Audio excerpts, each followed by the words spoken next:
"I need a mother for my child, and you need shelter," the rich cowboy proposed to the poor teacher, right there in front of the whole church. The dusty street went silent, a desperate widower, a shivering schoolteacher with nowhere left to go, a little girl tugging at her hand, begging for a mother. It should have been simple, a marriage of need. But on the edge of the Colorado highlands, nothing stays simple, because the moment she said yes, the town turned against her.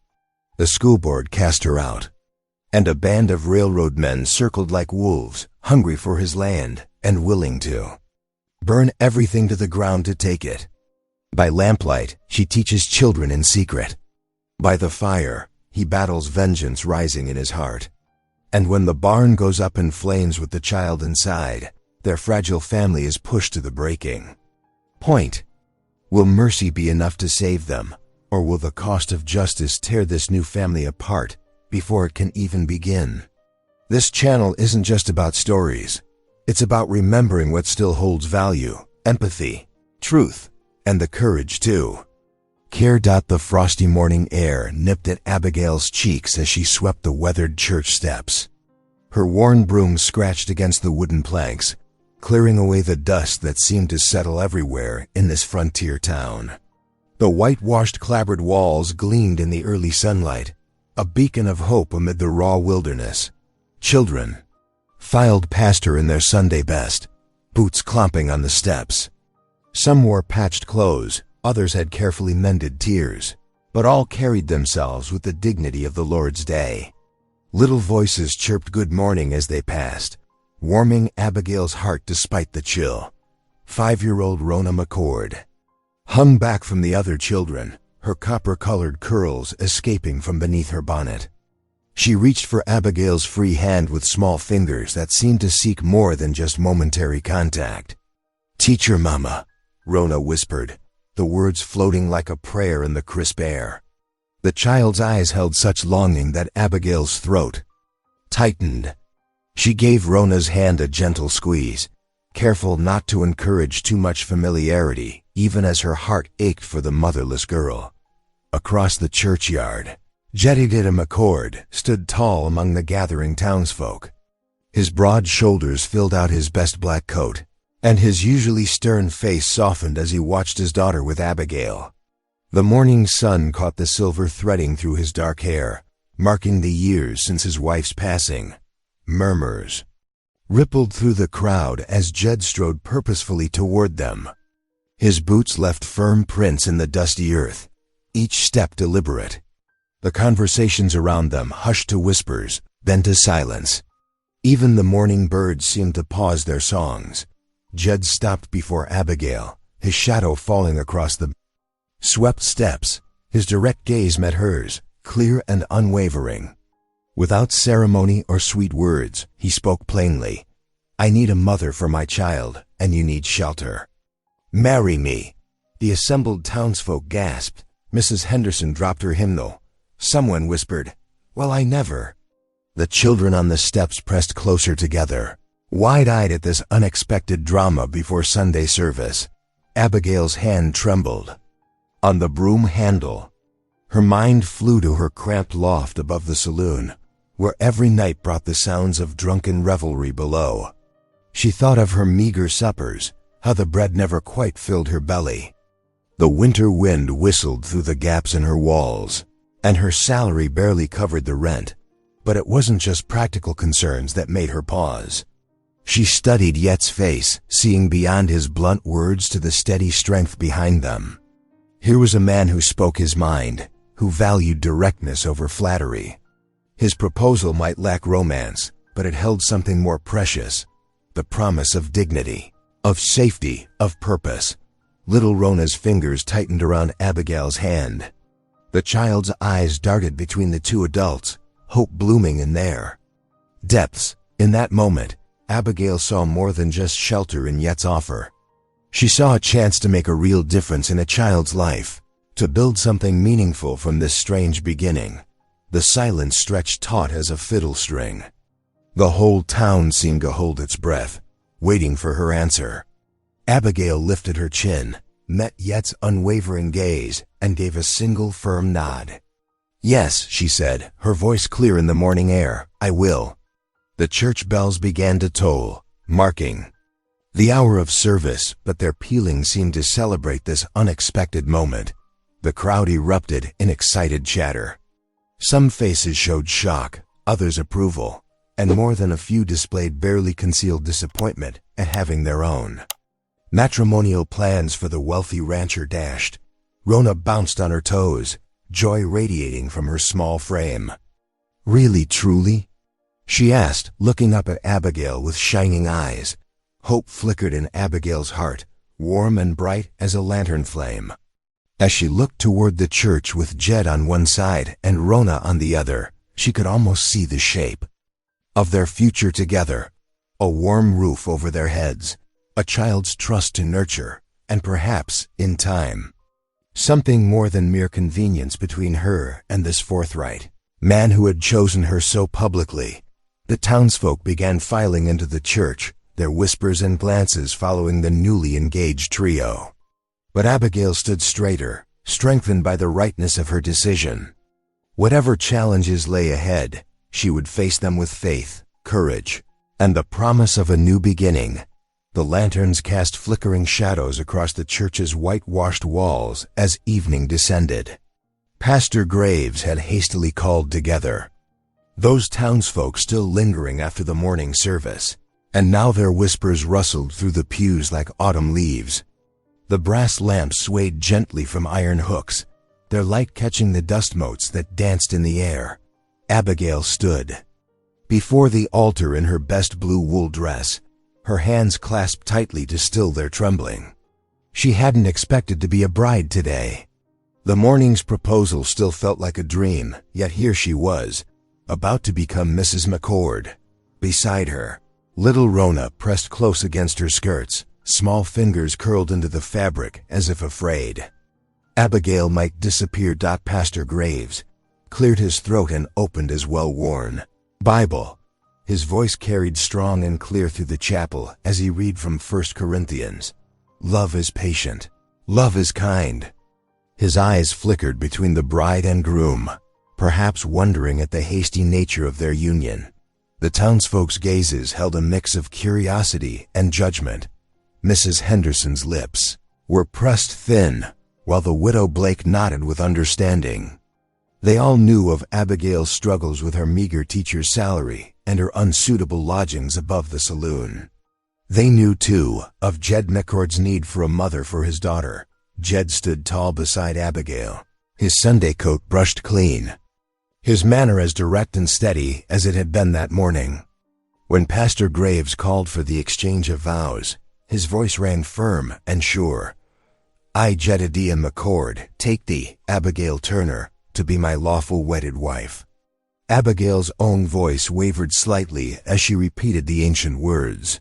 Her hand trembled as Jed slipped a simple gold band onto her finger, his first wife's ring, she realized with a catch in her throat. Rona's grip on her skirt tightened. "What God has joined together, let no man put asunder," Pastor Graves intoned solemnly. "I now pronounce you man and wife." There was no kiss. Jed simply offered his arm, and Abigail took it. Together, they walked down the aisle with Rona skipping beside them, while the assembled neighbors murmured their congratulations with varying degrees of sincerity. The journey to the McCord ranch was quiet. Yet's wagon wheels creaked along the rutted road as darkness settled over the valley. Stars began to prick through the purple evening sky, and a cool breeze carried the scent of sage. Rona nestled between them on the wagon seat, her small warmth a comfort against the gathering night. When they crested the last hill, Abigail caught her first glimpse of her new home. The McCord ranch house stood solid and well-maintained, with yellow lamplight glowing from its windows. Smoke curled from the stone chimney, promising warmth within. Jed helped them down from the wagon, his hands strong and sure. Inside, the smell of wood smoke mingled with the rich aroma of beef stew simmering on the cook stove.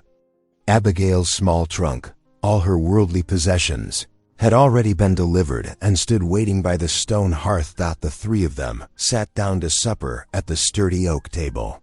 The only sounds were the clink of spoons against bowls and the crack of the fire. The silence stretched thick and uncertain until Rona's small voice broke it. "Teacher Mama, will you say grace?" Abigail's heart squeezed at the title, even as she noticed yet slight frown. She folded her hands and bowed her head. "Dear Lord, we thank you for this food and for bringing us together as—" She hesitated for just a moment. "As family. Amen."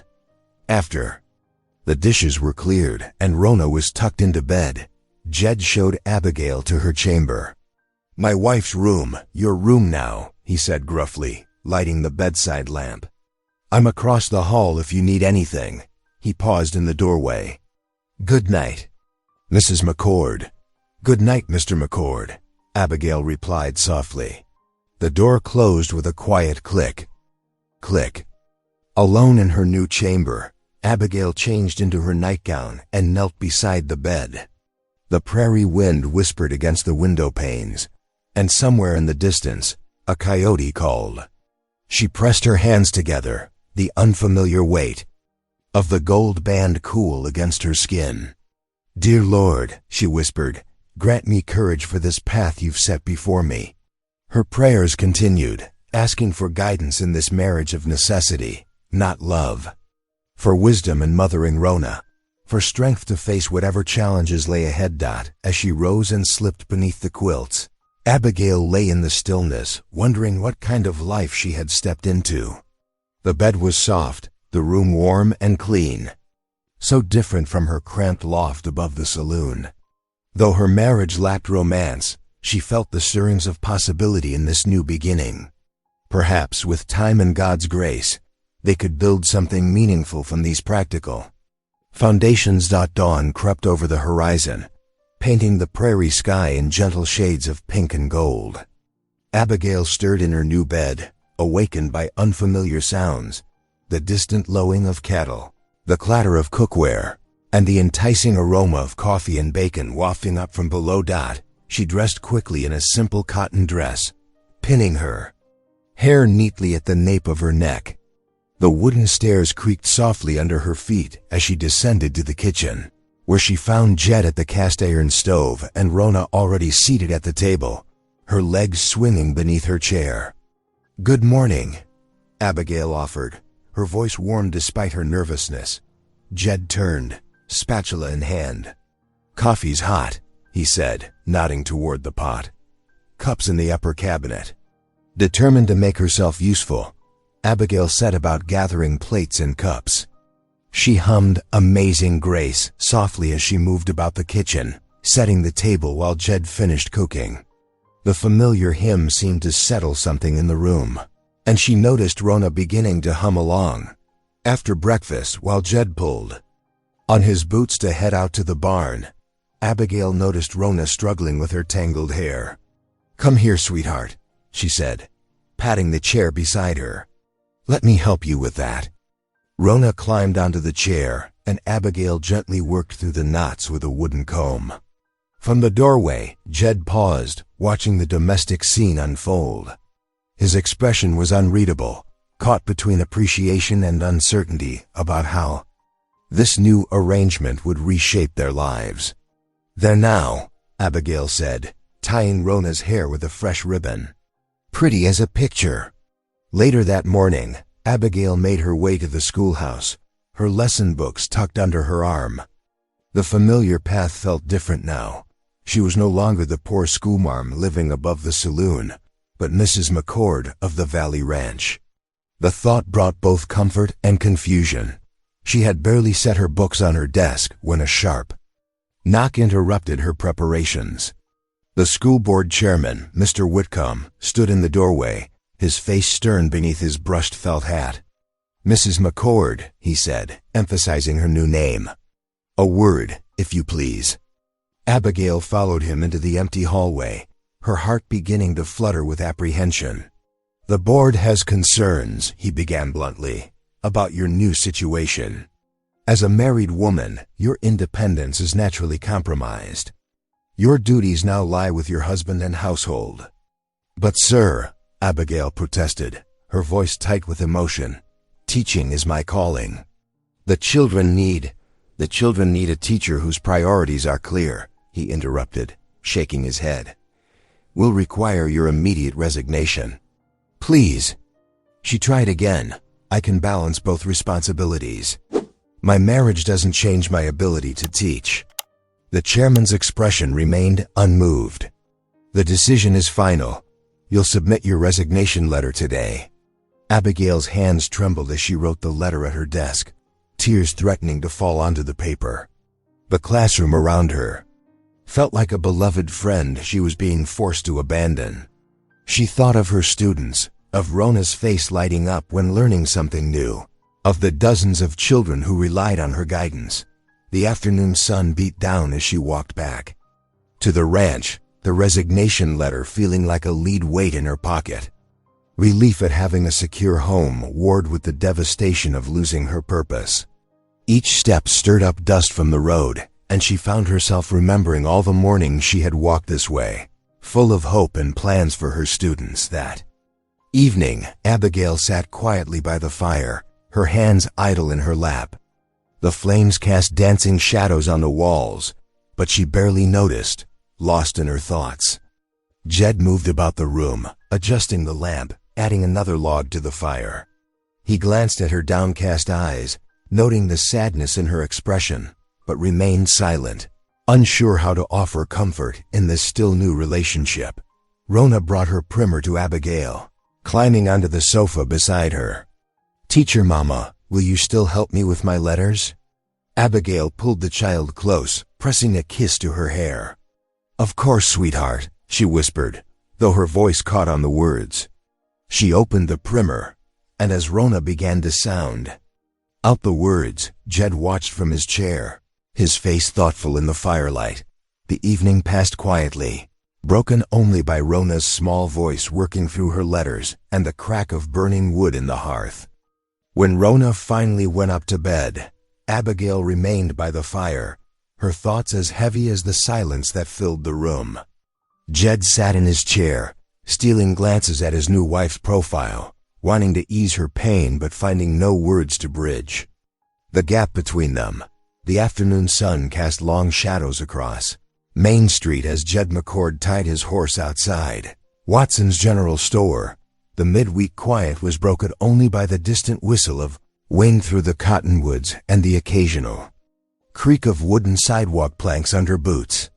He had a list of supplies in his pocket: sugar, coffee, and lamp oil, but his mind wandered to the stack of papers waiting on his desk at home. Inside the store, while Mr. Watson wrapped his purchases, Jed overheard fragments of conversation from two men by the penny candy jars. They spoke in low voices about railroad men moving through the territory, buying up land along the eastern stretch. Yet's ears pricked up, but he maintained his stoic expression, methodically counting out coins onto the counter, his errand complete. Jed found himself drawn to the saloon across the street. The Golden Nugget swinging doors thumped behind him. As he entered the dim interior, several ranch hands huddled at a corner table, their voices carrying across the empty afternoon bar. "Heard they're offering good money," one man said, rolling a glass between his palms, "but only to those who sell quick like." Another spat tobacco juice into a brass spittoon. "Ain't about the money, it's about the water rights. They're targeting creek-fed properties for their steam engines." Yet's chest tightened. His ranch straddled Cottonwood Creek, the lifeblood of his cattle operation.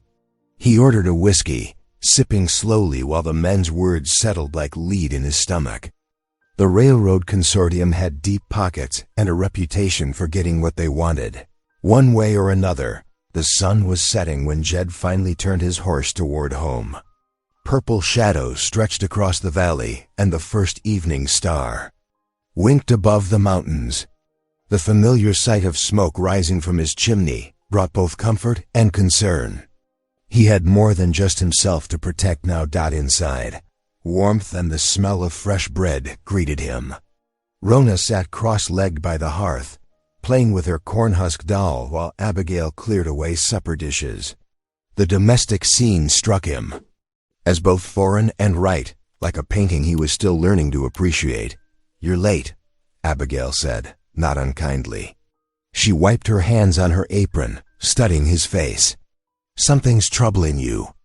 Jed hung his hat on the peg by the door, aware of Rona's presence. "Railroad men in the territory," he said quietly. "Buying up land with creek access."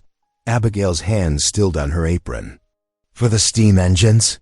He nodded, impressed by her quick understanding. "Our creek would be mighty appealing to them." "We should pray about it," Abigail suggested, her voice soft but firm. "Ask for guidance before making any decisions." Yet's jaw tightened, the muscles working beneath his skin. Prayer seemed a frail defense against railroad money and power. He had fought too hard for this land to yield it easily. Later that night, after Rona was tucked into bed, Jed sat at his desk with the ranch's deeds spread before him. The lamp cast a yellow circle on the papers, illuminating his father's signature, the carefully drawn property lines, the water rights spelled out in precise legal language. His fingertips traced the creek's path across the map, remembering every bend and pool where his cattle drank. From across the hall came the sound of Abigail's voice, reading scripture to Rona before bedtime. The words drifted through the quiet. "House, the Lord is my shepherd, I shall not want. He maketh me to lie down in green pastures. He leadeth me beside the still waters. Will you always stay, teacher mama?" Rona's small voice carried through the gap beneath the door. Yet's hands stilled on the papers. He held his breath, waiting for Abigail's answer. "I'm right here, sweetheart," Abigail replied, her voice warm with emotion. "Right where I belong." Something shifted in Yet's chest at her words. This marriage of convenience, this practical arrangement, had brought more than just help with Rona into his home. Abigail's steady presence, her quiet strength, stirred feelings he had thought long buried with his first wife. The house settled into nighttime silence. Jed blew out the lamp and made his way to his bedroom, the floorboards creaking familiar patterns beneath his feet. Outside, a coyote called into the darkness, its lonely cry echoing off the valley walls. He lay awake, knowing trouble pressed against their peaceful world like storm clouds gathering on the horizon. Across the hall, Abigail pulled her quilt tighter, her mind moving between prayers for guidance and concerns about their future. The railroad shadow fell long across their threshold, threatening not just Yet's land but the fragile new family they were building. In Rona's room, the child slept peacefully, unaware of the forces gathering beyond their walls. The morning sun streamed through the kitchen windows, catching dust motes in its golden rays as Abigail set out paper and pencils at the worn oak table. Rona bounced eagerly in her chair, pigtails swinging, while Abigail opened her teaching primer with familiar reverence. "Now then," Abigail said, smoothing the pages, "let's start with the alphabet." Her finger traced each letter carefully as Rona followed along, her small face intent with concentration. The familiar rhythm of teaching filled Abigail's heart, easing the ache of her forced resignation. A knock at the kitchen door startled them both. Sarah Johnston, age 8, stood on the back step with her 6-year-old brother Tommy, both clutching worn primers. Their mother, Ellen, wrung her hands nervously behind them. "Begging your pardon, Mrs. McCord," Ellen said, "but the children have been missing their lessons something fierce since you left the schoolhouse. I wondered if maybe—" She hesitated, glancing at the books in her children's hands. Abigail's heart swelled. "Of course," she said without hesitation, already pulling out more chairs. "There's plenty of room at this table." Within the hour, word spread across the valley. The Petersons twins arrived next, followed by young Billy Matthews from the neighboring ranch. Soon the kitchen buzzed with children's voices reciting letters and simple words. Abigail moved among them, correcting here, praising there, her steps light with renewed purpose. Through the window, she caught glimpses of Jed working in the corral. Though he never looked directly at the house, she sensed his awareness of the activity within. Her heart fluttered when he passed close to the kitchen, but he made no move to interfere. By late afternoon, the children had gone home, leaving scattered pencil shavings and the lingering echo of young voices in the air. Abigail sank into a kitchen chair, pleasantly exhausted. Her fingers traced the smooth wood of the table, now bearing fresh pencil marks alongside its old scars and stains. Rona helped set the table for supper, chattering excitedly about her new playmates. When Jed came in from his work, the little girl could hardly contain herself. "Papa, Papa, listen." Rona stood straight as a fence post, hands clasped behind her back. A, B, C, D, E, F, G. She recited the full alphabet without a single mistake, beaming with pride. Yet's weathered face softened as he listened. Something flickered in his eyes, surprise, perhaps, or a deeper emotion Abigail couldn't name. He ran a gentle hand over his daughter's hair. "Well done, little one." Over their evening meal of beef stew and fresh bread, Abigail caught Jed watching her with thoughtful consideration. The silence between them felt different now, charged with unspoken understanding. As they cleared the dishes, Jed cleared his throat. "Reckon those children might need somewhere proper to sit," he said gruffly. "Got some old benches in the barn that could work." Abigail's heart leaped. "That would be wonderful," she managed, trying to keep her voice steady. Together, they walked to the barn in the purple dusk. Crickets chirped their evening songs as Jed pulled two sturdy wooden benches from beneath a pile of hay. They carried them back to the house, working in companionable silence. The benches fit perfectly along the kitchen's walls, ready for tomorrow's lessons. Standing in the doorway, Jed surveyed their work. The kitchen looked different now, no longer just a place for meals, but a space of learning and growth. In the lamplight, Abigail noticed the corners of his mouth lift slightly. "Been too quiet here since Sarah passed," he said softly, his voice rough with emotion. "It's good to hear laughing again." Abigail felt her cheeks warm at his words. "Thank you," she whispered, "for allowing this." "Ain't nothing to allow," Jed replied. "Teaching's in your blood, same as ranching's in mine."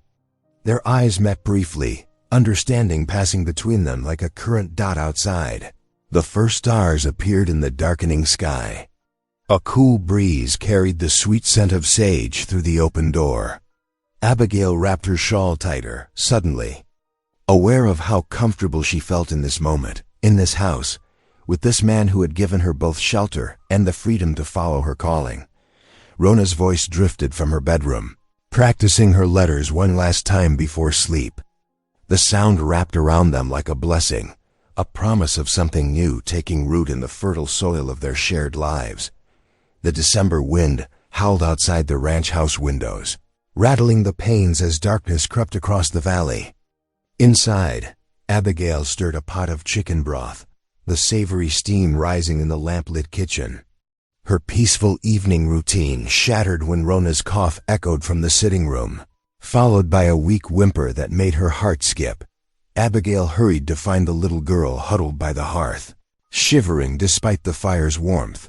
When she touched Rona's forehead, alarm shot through her. The child's skin burned like a hot stove. "Jed," she called, gathering Rona into her arms. "Come quick." Heavy boots thundered down the hallway. Jed burst in, his face tight with worry as he saw his daughter trembling against Abigail's chest. "She's burning with fever," Abigail said, already moving toward Rona's bedroom. "We need to cool her down and get some broth in her." Jed paced the small room while Abigail tucked Rona into bed, his hands clenching and unclenching helplessly. "Sarah always knew what to do," he muttered, voice rough with memory. She had her mother's knowledge of herbs and such. Abigail's heart ached at his lost expression, but she stayed focused on her task. "Fetch me clean linens and cold water," she directed, "and my herb bag from the kitchen shelf. the one with peppermint and yarrow. While Jed rushed to comply, Abigail sang softly to Rona, smoothing back sweat-dampened hair from her flushed face. The child's breathing came in ragged gasps between coughs that shook her small frame. Through the long night hours, Abigail never left Rona's side. She placed cool claws on the girl's forehead, neck, and wrists, changing them whenever they grew. Warm, she coaxed spoonfuls of herbal tea and broth between parched lips, whispering prayers with each swallow Rona managed to keep down. Jed sat in the straight-back chair beside the bed, one weathered hand resting on his daughter's. His eyes never left Rona's face, as if willing her to heal through sheer determination. The lamplight cast deep shadows across his features, highlighting the fear he couldn't hide. When Rona's coughing grew worse near midnight, Abigail propped her up with pillows and rubbed her back in gentle circles. Her clear voice filled the room with familiar hymns, the melodies weaving through Rona's labored breathing like a lifeline. "Amazing grace, how sweet the sound," she sang, watching Rona's face for any change. "That saved a wretch like me, yet." Deep voice joined unexpectedly on the next line, rough with emotion but steady.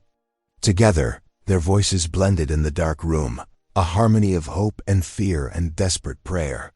The hours crawled by. Abigail's back ached from bending over the bed, but she refused to stop her ministrations. Each time Rona's fever seemed to break, it would surge back stronger. Jed brought fresh water and linens without being asked, his presence a solid comfort in the endless night. Finally, as the first gray light of dawn crept through the curtains, Rona stirred. Her eyes fluttered open, glazed but focusing. "Teacher Mama?" she whispered, her voice barely audible. "I'm here, sweetheart," Abigail answered, tears of relief springing to her eyes. She pressed a kiss to Rona's cooler forehead. Jed surged forward, squeezing his daughter's hand.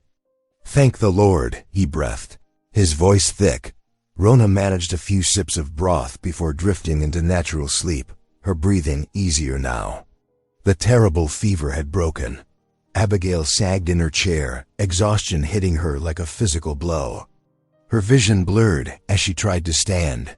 "Thank you," Jed said softly, catching her elbow to steady her. His eyes met hers, stripped of their usual guards.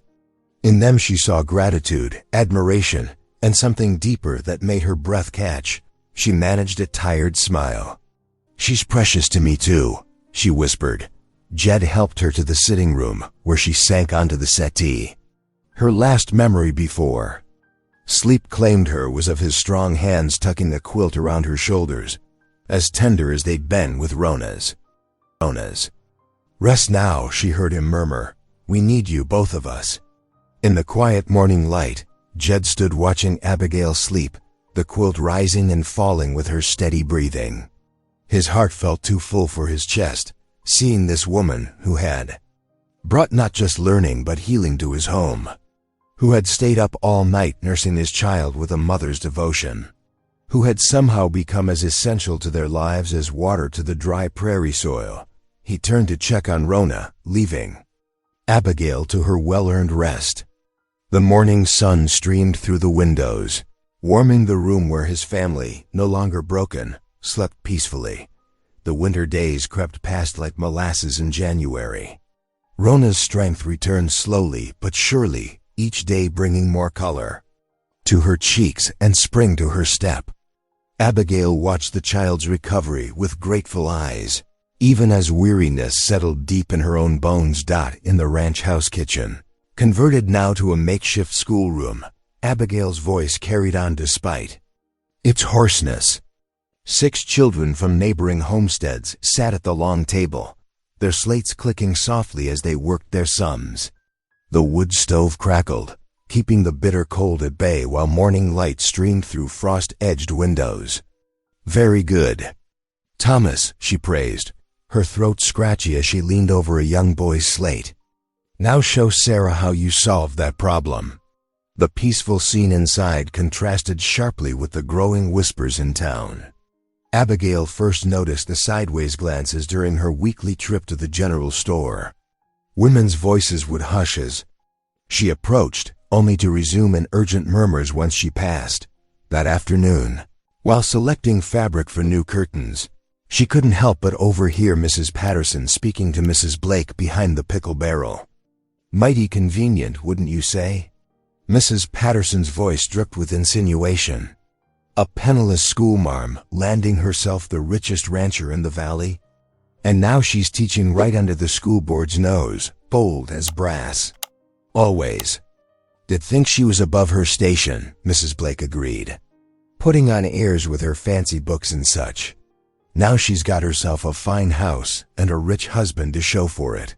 Heat flooded Abigail's cheeks. The bolt of calico in her hands trembled, slightly as shame and anger warred in her chest. She set the fabric down and walked out, leaving her other purchases behind. The long ride home gave her too much time to think. The accusations stung precisely because they touched on her own doubts. Hadn't she accepted Yet's proposal partly for shelter? Yet her heart knew there was more to it. The growing trust between them, her love for Rona, the home they were building together. That evening, after the children had gone home and Rona was occupied with her dolls, Abigail found Jed in the barn.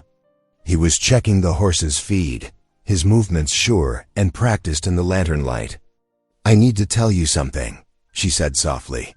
Jed turned, reading the trouble in her face. "What's wrong?" The words spilled out then, the whispers, the accusations, her shame at being thought a fortune hunter. "I worry they'll turn the other families against sending their children here," she finished, wringing her hands. Yet's face darkened with anger. "Folks can say what they please," he growled, setting down the feed bucket with a thunk. "Won't make it true." "But what if truth outlasts rumor, Abigail?" he cut in, his voice gentler now. "Those who matter know your heart. The rest ain't worth fretting over." His steady certainty soothed something in her soul.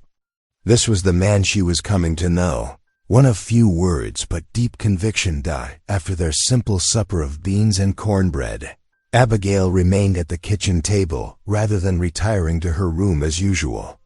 Jed sat in his chair by the fire, methodically sharpening his tools. The lamplight caught the silver threading through his dark hair, and his strong hands moved with careful precision across the whetstone. The familiar scratch of steel on stone filled the comfortable silence between them. Abigail's fingers traced the wooden table's grain as she watched him work. How different this felt from those first awkward days of their marriage of convenience. Something had shifted, as gradual and natural as the changing seasons. She was no longer just a boarder seeking shelter, she realized. Somewhere between nursing Rona through fever and building this makeshift school, between shared meals and quiet evenings, she had become the heart of this household. The thought settled warm in her chest, as welcome as the fire's glow. A wolf's howl echoed across the snowy ridges, answered by its pack. The sound drifted through the walls, a reminder that beyond their warm circle of lamplight, hardship still prowled. But here, in this room with the man she had married out of necessity and the child sleeping peaceful upstairs, Abigail felt the strength of bonds forged stronger than mere convenience. Jed looked up, catching her gaze. His eyes held understanding. And something more, a depth of respect that made her breath catch. No words were needed as they shared this moment of quiet recognition, their hearts as settled as the snow blanketing the valley outside. Dawn crept over the valley with bitter teeth, the temperature well below freezing. Frost etched delicate patterns across the window panes as Jed pulled on his heavy coat and headed out for morning rounds.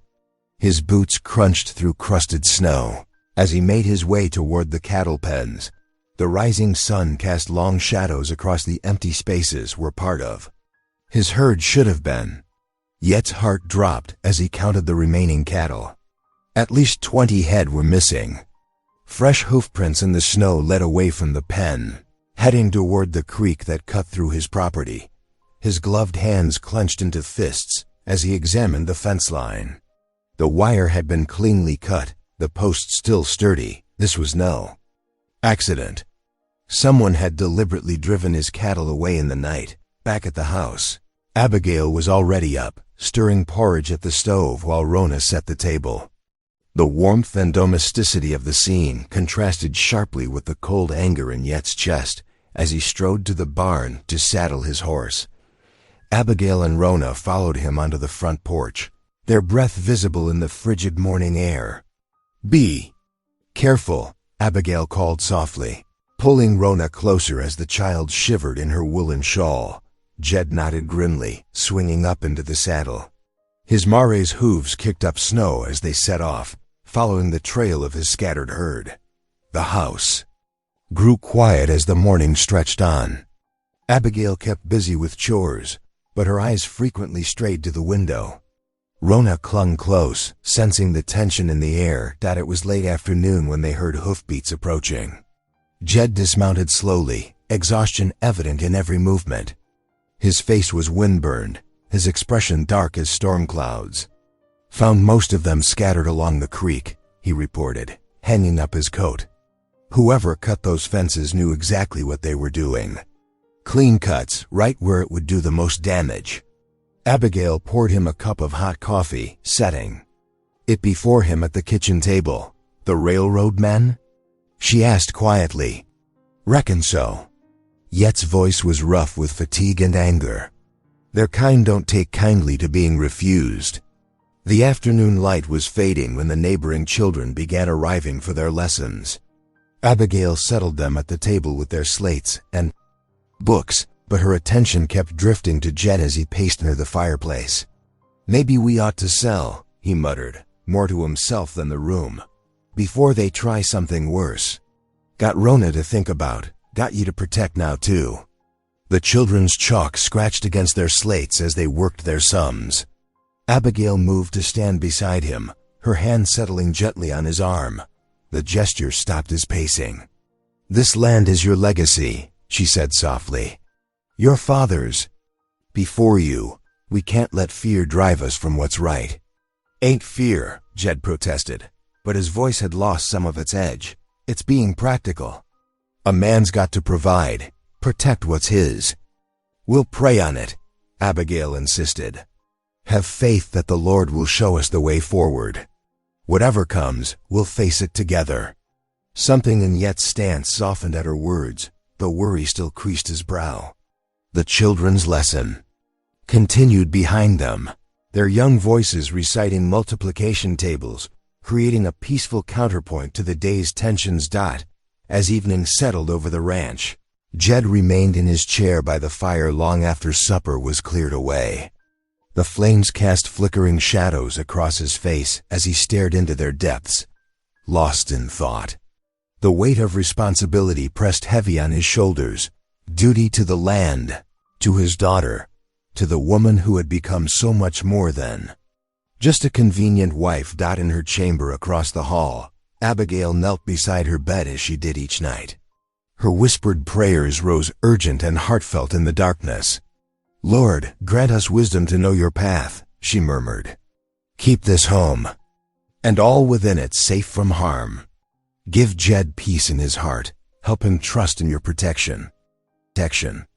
The floorboards creaked softly as she rose, and through her window, she could see the moon rising over the snow-covered valley. Somewhere in the distance, a coyote called, a lonely sound that echoed the uncertainty in their hearts. But Abigail held fast to her faith, believing that even in this trial, God's purpose would prevail. She slipped beneath her quilt, the familiar sounds of the house settling around her. Across the hall, she could hear Yet's heavy footsteps as he finally retired to his own room. Still wrestling with decisions that would shape all their futures, the week crawled by with tense vigilance. Abigail stood at the kitchen stove, stirring a pot of simple beef stew as dusk settled over the ranch. The familiar aroma of carrots and rosemary filled the warm kitchen while Rona sat nearby, practicing her letters on a slate. The peaceful evening shattered when thick, dark smoke began curling into the night sky. Through the window, an orange glow illuminated the darkness near the barn. Rona spotted it first, her high-pitched scream piercing the quiet. "Fire! The barn's on fire!" Rona's voice trembled with terror. Jed burst through the door, his face pale. In the lamplight, "Stay here," he ordered, already running toward the growing inferno. Abigail's heart pounded as she grabbed Rona, pulling the child away from the window as sparks began to shower through the air like deadly fireflies. The crackling roar of flames grew louder, accompanied by the terrified lowing of cattle trapped inside. "Water! We need water!" Yet's deep voice boomed across the yard. He disappeared into the smoke, trying to reach the animals. Abigail clutched. Rona closed, shielding her face against her skirts as burning embers drifted past. The heat was intense even from the house, and she could hear the wooden beams of the barn groaning under the assault of the flames. Lanterns bobbed in the darkness as neighbors began arriving, drawn by the orange glow in the sky. Men formed a bucket brigade from the well, passing water down the line, but their efforts seemed futile against the growing inferno. Women gathered around Abigail and Rona, offering comfort and prayers. A thunderous crash split the night as the barn's roof collapsed inward. Sparks exploded upward like a geyser of fire. Two of the cattle, trapped inside, bellowed their final cries before silence fell. The sound made Rona sob harder, burying her face in Abigail's skirts. Hours passed before the flames finally died down, leaving only smoking ruins where the barn had stood. The acrid smell of burnt wood and flesh hung heavy in the air. In the gray light of dawn, Jed stood among the ashes, his face and clothes blackened with soot. He held a piece of paper in his trembling hands, a note that had been nailed to one of the few remaining beams. "Sell or suffer more," he read aloud, his voice rough with smoke and rage. Abigail felt cold despite the lingering heat from the ruins. Rona had finally fallen into an exhausted sleep, but her rest was troubled by whimpers and twitches. Abigail sat beside her bed, smoothing the child's hair when the nightmares made her stir. From the next room, she heard the unmistakable sound of Jed checking his revolver. Her heart seized with fresh fear as she rose and found him strapping on his gun belt, his movements sharp with barely contained fury. "What are you planning?" she asked, though she already knew the answer. "Riding out at first light," he growled, checking his ammunition. "Those railroad men need to learn they can't threaten my family. They nearly killed my daughter tonight." "Jed, please." Abigail stepped closer, her voice urgent. "Violence will only breed more violence. Think of what you're risking." "I am thinking," he snapped, though he kept his voice low to avoid waking Rona. "I'm thinking about protecting what's mine. A man can't let others threaten his family and do nothing." Tears welled in Abigail's eyes as she reached for his arm. "If you choose vengeance, you'll lose us all," she pleaded. "What happens if they shoot you down? What becomes of Rona then? Of our home?" His hands stilled on the gun belt, but the muscle in his jaw worked silently. "We need you here alive," she continued, her voice thick with emotion. "Not dead in some foolish showdown. Not locked away in prison for murder. Please, Jed, choose your family over your pride." The soot on his face was streaked where sweat had cut through it, and his hands were still shaking. Whether from exhaustion or rage, she couldn't tell. His eyes, when they met hers, were tormented. "They tried to burn us out," he said hoarsely. "Killed my cattle. Threatened my child. How do I let that stand?" "We'll find another way," Abigail insisted, her fingers tightening on his arm. "A righteous way. But if you ride out seeking blood come morning, you'll destroy everything we've built here. Everything Rona needs. Everything I've come to." She trailed off, unable to voice the feelings growing in her heart. From the bedroom, Rona's frightened cry pierced the tension between them. Abigail's tears spilled over as she looked up at Jed, silently begging him to make the right choice. The pre-dawn air bit sharp and cold as Jed led his horse from the stable ruins. Frost crushed beneath his boots, and his breath formed clouds in the darkness. His revolver hung heavy on his hip, a constant reminder of his grim purpose. The eastern sky showed only the faintest hint of gray, promising another bitter winter. Morning. Abigail hurried across the yard, her shawl pulled tight against the chill. Chunks of ice had formed in her hair where tears had frozen during the night. Her eyes were red-rimmed from hours of prayer and worry. "Please," she whispered, her voice rough from smoke and crying. "Don't do this, Jed. There has to be another way." Yet's face remained hard as granite as he checked the saddle cinch. His fingers, raw from fighting the fire, moved mechanically through the familiar motions. The leather creaked in protest against the cold. "They tried to burn us out," he said, his voice low and dangerous. "Nearly killed my girl. A man can't let that stand." "But vengeance isn't the answer," Abigail pressed, reaching for his arm. The wool of his coat was stiff with frost. "You know what the good book says about. The good book didn't watch its barn burn." Jed cut her off, though his voice caught slightly. He turned toward his horse, unable to meet her pleading gaze. Just then, a small voice carried across the yard, stopping him mid-motion. "Papa, don't leave us." Rona stood on the porch in her nightgown, her small form silhouetted against the lamplight from inside. Her face was pale with fear, and she clutched her rag doll tight against her chest. Yet's hand fell from the saddle horn. The sight of his daughter, so vulnerable in the pre-dawn darkness, struck him like a physical blow. His shoulders sagged as the weight of her words settled over him. Abigail rushed to gather Rona into her arms, wrapping her shawl around them both. The child's bare feet were pink with cold. "You shouldn't be out here, sweetheart," she murmured, but her eyes never left Yet's face.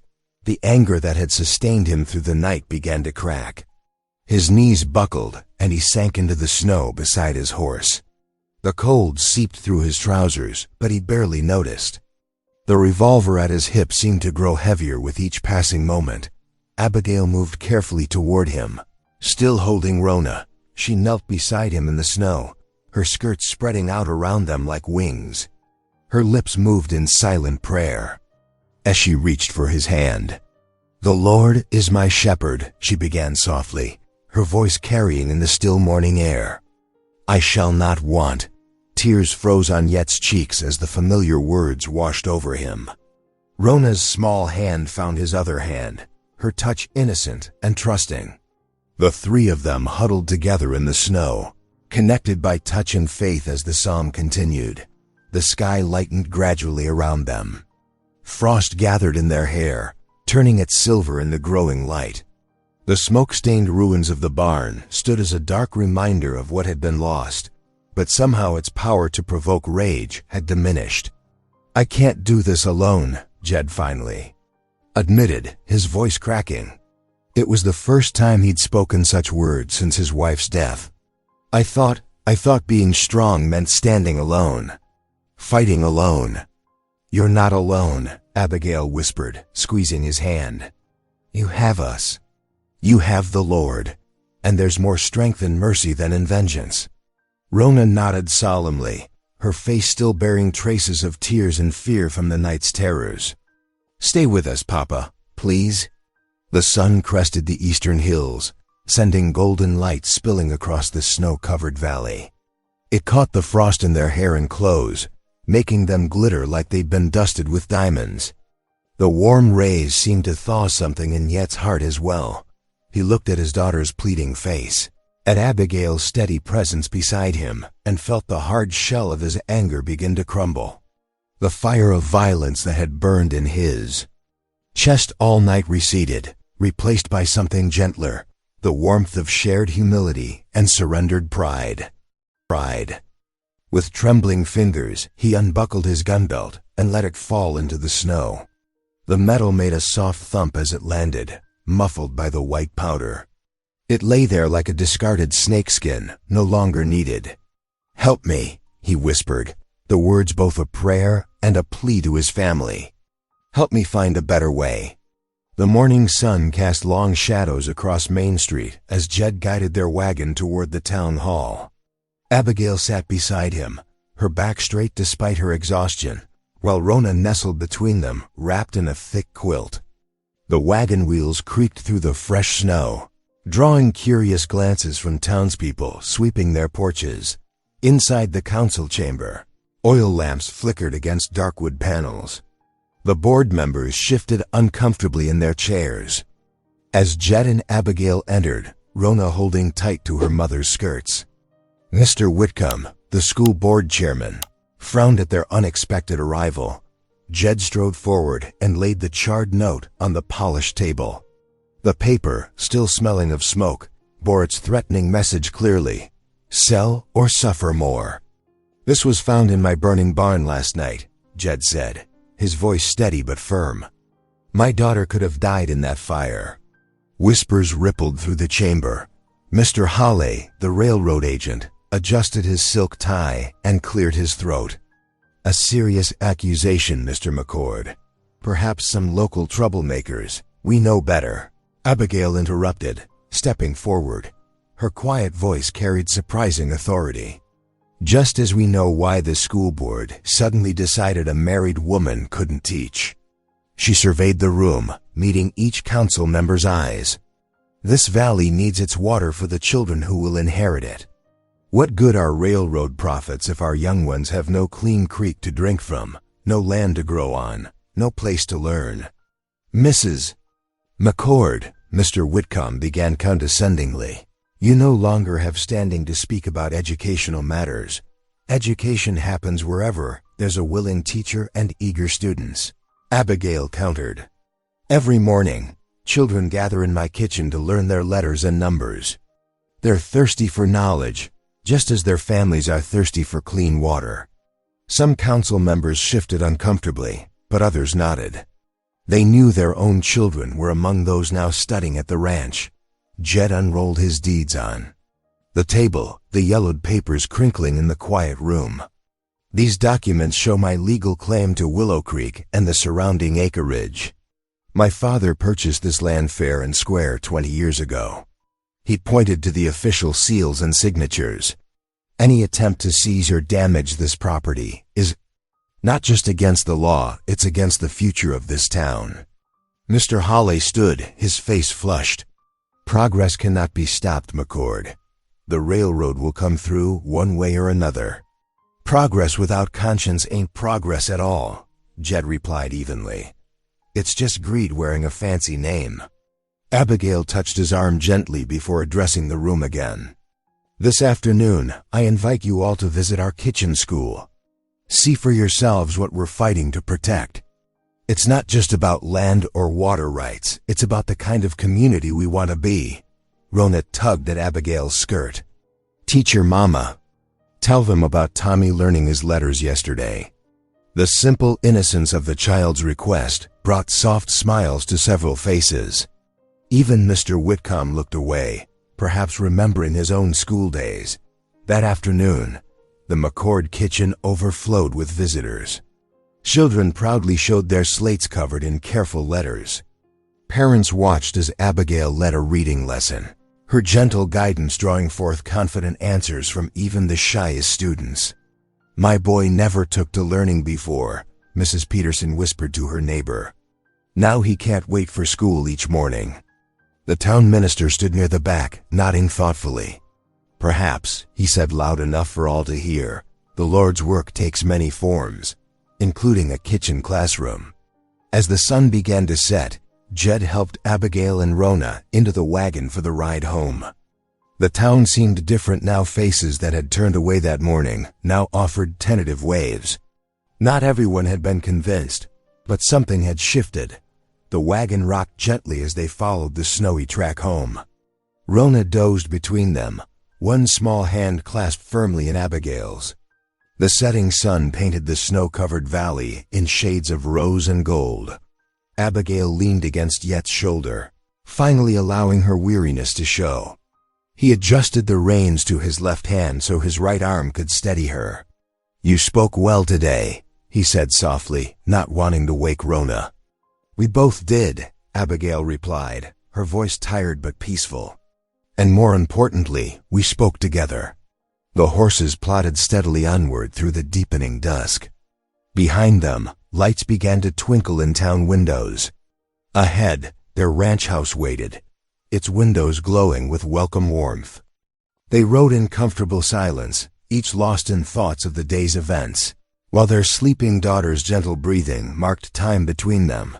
The days following their stand at the town hall brought a strange mixture of tension and hope to the valley. Railroad men lounged outside the saloon, their dark eyes following Jed whenever he rode into town for supplies. They spoke in low voices, cigarette smoke curling around their hostile glares. Yet their intimidation seemed to have an opposite effect from what they intended. One by one, townspeople began showing quiet support for the McCords. Mrs. Peterson sent her boy Tommy to the ranch with a fresh-baked apple pie tucked in his satchel. The Cooper twins arrived with a basket of eggs their mother had gathered that morning. Even gruff old Mr. Anderson, who rarely spoke to anyone, delivered a load of firewood with a grumbled, "For the schoolroom." The kitchen that had once echoed with lonely silence now buzzed with young voices. Every morning, children tramped through the snow, their breath forming clouds in the crisp air as they hurried toward warmth and learning. Abigail's face glowed as she arranged slates and primers on the long table, her heart full at the sight of eager faces.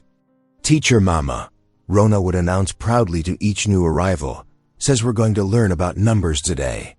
Her simple words revealed how naturally she had accepted Abigail into her life, bringing tears to Abigail's eyes when she least expected them.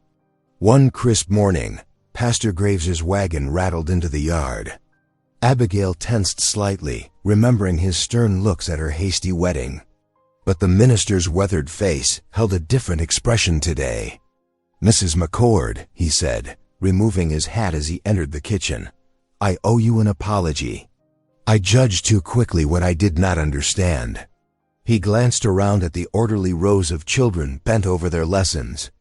The Lord's ways are not always our ways, and His plans often surprise us.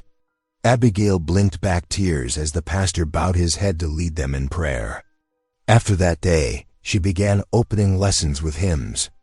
The children's voices rose clear and strong, floating out across the snow-covered yard where Jed often paused in his work to listen. The ranch house itself seemed to change, warming to its new purpose. Jed spent evenings crafting sturdy wooden benches, planning them carefully to fit young bodies. The sharp scent of fresh-cut pine mingled with chalk dust and soup bubbling on the stove. Even the windows seemed to gleam more brightly, as if proud to let in extra light for reading. One afternoon, Abigail organized a spelling game. To everyone's surprise, Jed set aside his ledgers and joined in. When he missed spelling thoroughbred, the children's delighted giggles filled the rafters. Instead of bristling, Jed laughed along, his eyes crinkling at the corners as he watched Abigail trying to hide her own mirth behind her hand. The railroad men's threats felt distant in these moments, though Jed never let his guard down completely. He kept his rifle cleaned and ready, and always checked the barn before retiring. But the atmosphere of fear had been replaced by something stronger, a sense of purpose and community that grew with each passing day. Small changes marked the deepening bonds between them all. Rona began setting the table without being asked, proudly counting out exactly 4 forks or carefully folding napkins into triangles as Abigail had shown her. Jed found himself lingering over breakfast, listening to Abigail's plans for the day's lessons. Their conversations, once awkward and sparse, flowed more naturally now, filled with shared concerns and small discoveries. One evening, as the last rays of sun painted the kitchen walls golden, Jed watched Abigail surrounded by her students. She moved among them with gentle grace, helping one child sound out a difficult word, praising another's careful penmanship. Her face shone with joy in her calling, and something shifted in Yet's heart. This was more than the practical arrangement they had agreed to months ago. More than a marriage of convenience or necessity. Watching her, he recognized the truth that had been growing quietly all along. He loved her. Not for her usefulness or even her kindness to Rona, but for herself, for the light she brought to their lives, for the strength that ran deep beneath her gentle ways. Later, after the last child had trudged home through the snow and Rona was tucked safely in bed, they sat across the kitchen table from each other. The lamplight cast a warm glow over Abigail's face as she arranged papers for the next day's lessons. Without planning to, Jed reached across the table and took her hand. Abigail's breath caught as she met his gaze. His eyes held none of their usual guardedness, only tender certainty. Her heart quickened as his calloused thumb traced slowly across her knuckles. In that touch lay the acknowledgement of how far they had come, how much had changed. What had begun as shelter from necessity had bloomed into something true and deep and lasting. They sat there in the lamplight, hands joined across the simple kitchen table, no words needed to express the love that had grown between them. The railroad men made their final desperate push on a cold Thursday morning. Mr. Holly and 3 other agents burst into the church where the town council had gathered, waving papers and shouting about foreclosure proceedings. "These documents prove the Muckard claim is invalid," Holly declared, slapping forged deeds onto the wooden pulpit. His face was flushed with assumed triumph as he pointed an accusing finger at Jed. This land was promised to the railroad 15 years ago, but Jed stood calm, Abigail at his side. From his coat, he withdrew the true deeds, yellowed with age, but bearing clear signatures and official seals. "These papers tell a different tale," he said, his voice steady. "My father's claim, witnessed and notarized, dates back 20 years. And I have 3 witnesses here to confirm it." Old Timothy Wheeler stepped forward, leaning on his cane. "I was there when Yet's pa first staked that claim, helped him dig the well myself." 2 other elderly ranchers nodded, adding their testimony to Wheeler's words. Parents began rising from the pews one after another. Sarah Cooper, mother of twins, spoke first. "That ranch school has given my boys more learning than they ever had before." Others joined in, telling how their children had blossomed under Abigail's teaching. "My girl can read her Bible now," called Tom Anderson from the back. "And that's worth more than any railroad." The railroad men's faces darkened as they saw the tide of public opinion turn against them.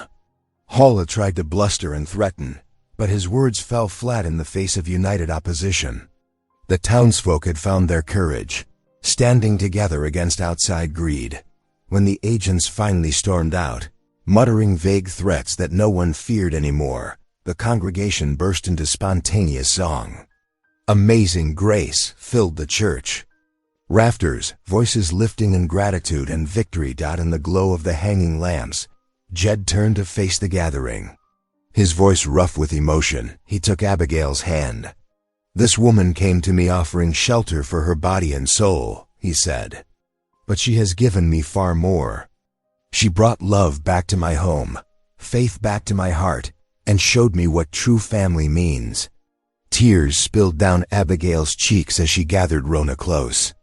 The 3 of them stood together, surrounded by their neighbors, dignity and justice prevailing against all threats. The light from the church windows fell soft upon them, blessing the family they had become. Spring arrived like a gentle awakening, melting snow into streams that fed the valley's tender grass. The McCord Ranch hummed with new life as children trudged up the path each morning, worn books tucked under their arms. Their footsteps left marks in the muddy yard, a daily reminder of purpose fulfilled. Abigail stood at the kitchen door, her apron crisp in the morning light. "Good morning, Sarah." "Hello, Thomas," she called warmly to each child who climbed the wooden steps. Their faces brightened at her welcome, eager for another day of learning. Through the fence beyond the yard, Jed worked with his cattle, pausing occasionally to watch the procession of young scholars. His weathered face softened at the sight. Inside the ranch house, arithmetic problems scratched across slates while reading lessons drifted through open windows. Laughter punctuated the lessons, as children helped one another sound out difficult words. The kitchen, once silent, now overflowed with the joy of discovery. As evening approached, neighbors gathered around the long table, bringing dishes to share with the hearty beef stew Abigail had prepared. The aroma of fresh bread and friendship filled every corner. Plates passed from hand to hand while stories and gratitude flowed freely. "Never thought I'd see my boy reading so well," Martha Wilson said, her eyes moist with pride as she squeezed Abigail's hand after the neighbors departed, and dishes were dried. Twilight settled like a soft blanket over the valley. Abigail sat in the rocking chair by the hearth, Rona curled in her lap. The lamp cast warm shadows as she sang softly, her voice carrying the old hymn "Sweet Hour of Prayer" through the quiet house. Jed watched them by the way, his heart full. Moving quietly across the floor, he knelt beside the rocking chair. His strong arm encircled both Abigail and Rona, drawing them close. The little girl's breathing had grown steady with sleep. "Turns out," Jed whispered, his voice rough with emotion, "I needed more than a mother for my child. I needed you." His words carried the weight of truth long discovered. Abigail's eyes glistened in the lamplight as she whispered back, "And I needed a home." Her fingers found his, intertwining with the certainty of belonging. Through the window, stars appeared one by one over the darkening valley. Their light seemed to bless the scene below, a family bound together by more than necessity. A love grown strong through trial, and faith that had guided them home.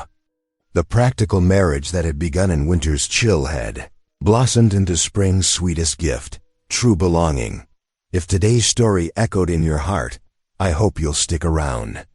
Subscribe, and I'll be here again tomorrow with another story that speaks softly but stays deeply.